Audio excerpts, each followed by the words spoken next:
I say thank you to Brother David, who translated the French into English.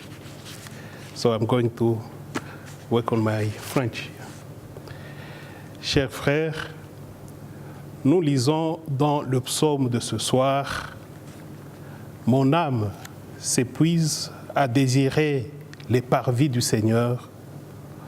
Mon cœur et ma chair sont un cri de joie vers le Dieu vivant. »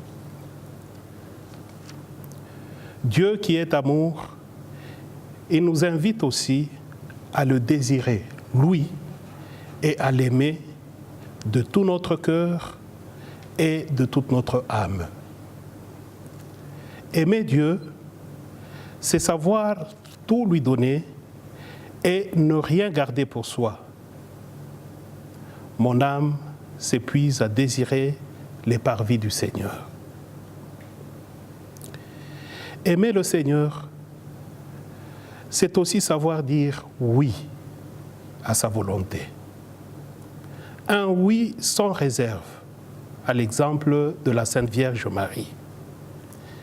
Dire oui pour que le Seigneur nous transforme et nous rende disponibles à accomplir sa volonté. Dire oui pour qu'il dresse sa tente en nous, qu'il y habite et qu'il fasse de nos cœurs sa demeure éternelle. Dire oui pour que le Seigneur fasse de nous ses instruments au service de nos frères et sœurs. Il y a un beau témoignage dans le Nouveau Testament que nous avons entendu dans les lectures de la semaine passée, qui m'a beaucoup inspiré tout au long de ce chapitre. Il s'agit de deux des disciples de Jésus, Jean et Jacques, qui convoitaient les premières places pour qu'ils soient l'un à sa gauche et l'autre à sa droite.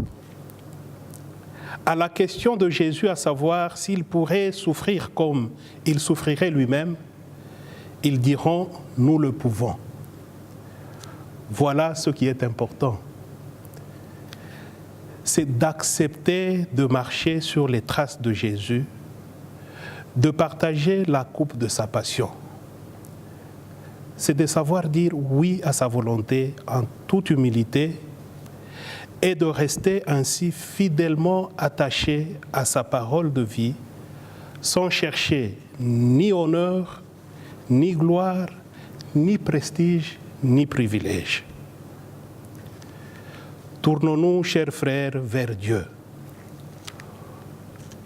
Ouvrons grandement nos cœurs pour qu'il y dépose, par la main de notre fondateur, comme il l'a fait par son serviteur Moïse, la charte de l'alliance, que moi je vois ici très bien définie dans la description de notre charisme, et laissons le Seigneur nous couvrir de sa nuée, pour qu'ainsi nous marchions toujours en accomplissant sa volonté sans relâche, jusque dans sa demeure éternelle.